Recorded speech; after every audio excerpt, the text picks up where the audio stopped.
बिस्मिल्लाहिर्रहमानिर्रहीम। अगर सहरी के मेन्यू में चंद छोटी छोटी चीज़ें शामिल कर ली जाएं तो कहीं तिब्बी फ़वाइद हासिल होंगे।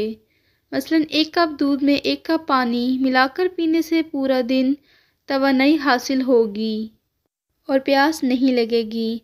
दही की लस्सी पीने से भी कमज़ोरी, प्यास और बदहज़मी से बचा जा सकता है। सहरी में 5 खजूरें खाने से पूरा दिन जिस्म में ग्लूकोज की कमी वाक़या नहीं होगी। रोटी के साथ दाल, कम रोगन वाले सालन को तरजीह दें। सेहतमंद रोज़ों के लिए भरपूर सहरी ज़रूरी है।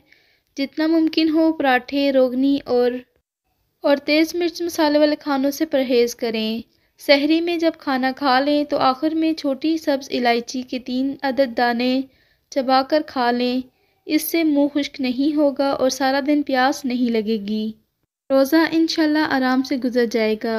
सहरी में शोरबे वाले सालन इस्तेमाल करें जिनमें मसाले वगैरह कम हों, आसानी हज़म हो सके। कोशिश करें फल और हरी सब्जियों का इस्तेमाल ज़्यादा करें क्योंकि ये आहिस्ता आहिस्ता हज़म होती हैं। इनसे दिन भर पेट खाली महसूस नहीं होता और इनके ज़रिए जिस्म को पानी भी मिलता रहता है। रोज़ा इफ्तार करते वक्त फल और खजूर का इस्तेमाल ज़्यादा किया जाए और पानी फ़ौरन ना पिया जाए।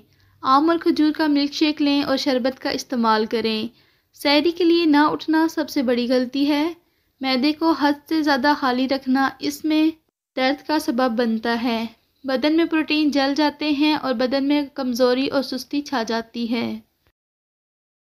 सहरी में प्रोटीन वाली ग़िज़ाओं का इस्तेमाल करें जैसे अंडा, अनाज, दूध से बनी चीज़ें, गोश्त और पानी की जगह मेवों के रस का इस्तेमाल किया जाए। सहरी में मायात में 1 गिलास जूस और 1 गिलास शहद का शरबत पी लिया जाए तो बहुत मुफीद है।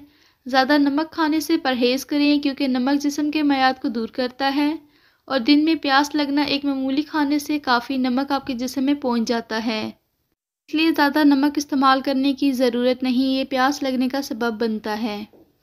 वीडियो अच्छी लगी तो वीडियो को लाइक कर दें और चैनल को ज़रूर सब्सक्राइब करें। अपने फ्रेंड्स और फैमिली मेम्बर्स में ज़रूर शेयर करें।